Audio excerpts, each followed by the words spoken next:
biggest thing that I took away from St. Ben's and St. John's as far as activities and things like that was not necessarily classroom stuff, but like this community here, as I'm sure you guys hear all the time, is just like none other. And you learn how to deal with people. And you learn how to build relationships and maintain those. And that's essentially what my job is.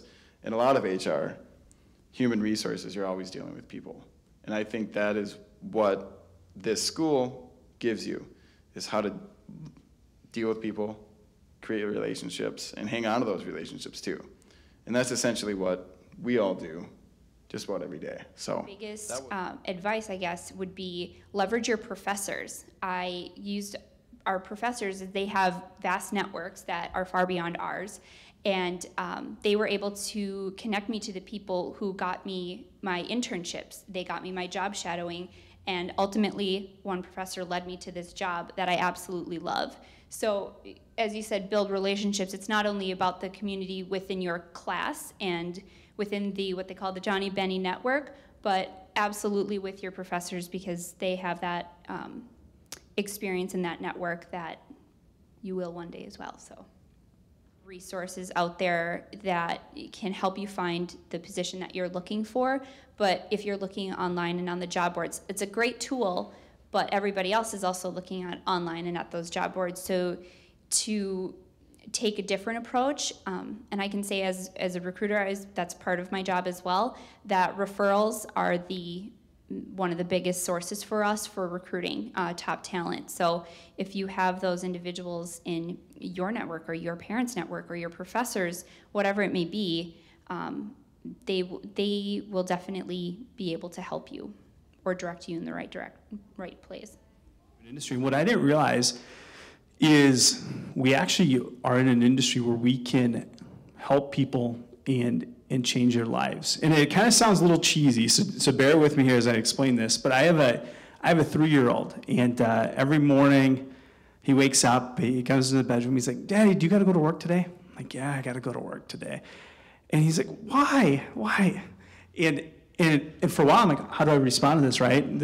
I'm like, Dad's got to go to work, he's got to make money, we got student loans to pay, we got a mortgage to pay, yada, yada. And so what I begin to tell him is, I'm like, Daddy helps people find jobs. And like he got that, and that has become my response as well. And we've heard already about all of our Johnny connections, which helped us, or Johnny Benny connections, which helped us get to where we're at right now.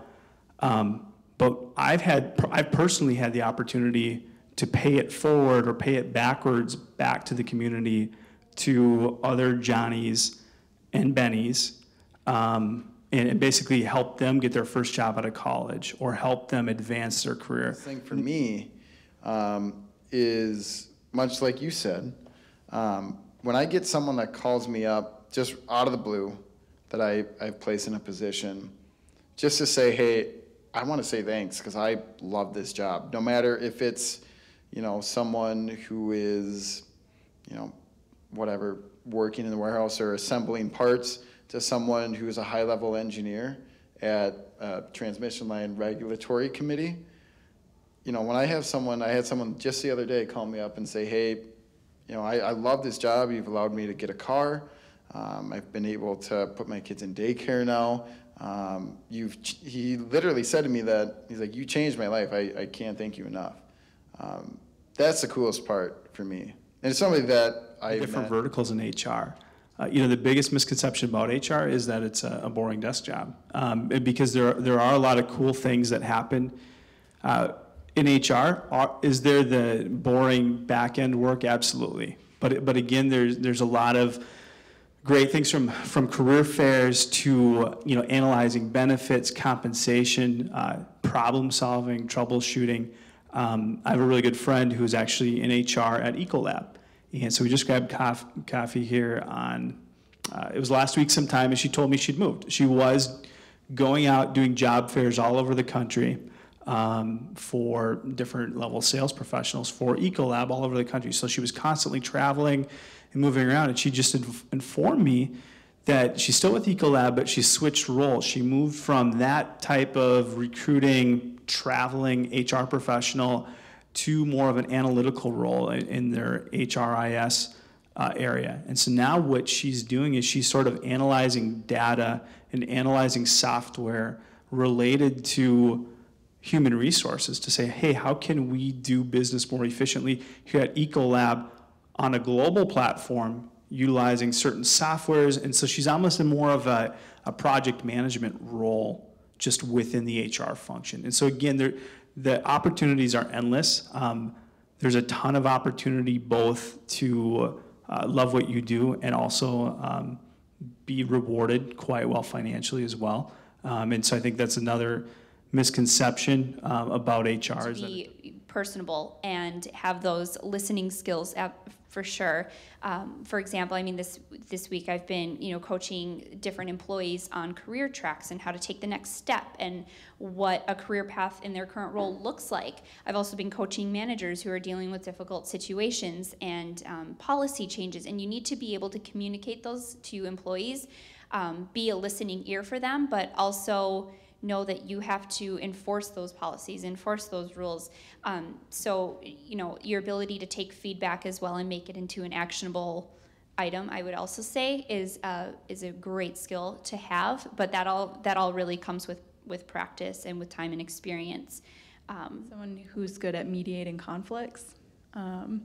Again, kind of being the middle person where you need to stand up for your employees and what they need, but you also have to enforce the policies from the top down. And even if you're not managing staff, but volunteers like I do, there's a lot of conflicts you have to mediate. You'd be surprised.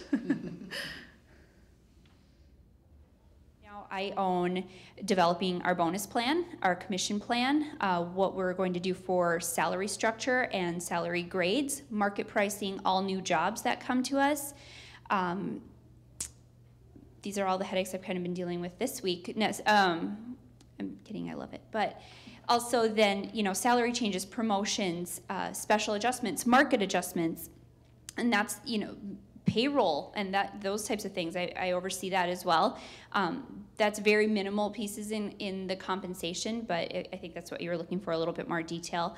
Also then in benefits, so I manage our open enrollment process, which we have to go out to market and analyze all of the carriers and their offers to us on what their benefits are going to look like, and not only what's going to be cost effective, but what's fair to employees, and then also creating a mix that's competitive with the market but doesn't break us financially. So kind of understanding both sides of that. In fact, before I came here today, I met with a comm professor who teaches a class, and she was talking about LinkedIn.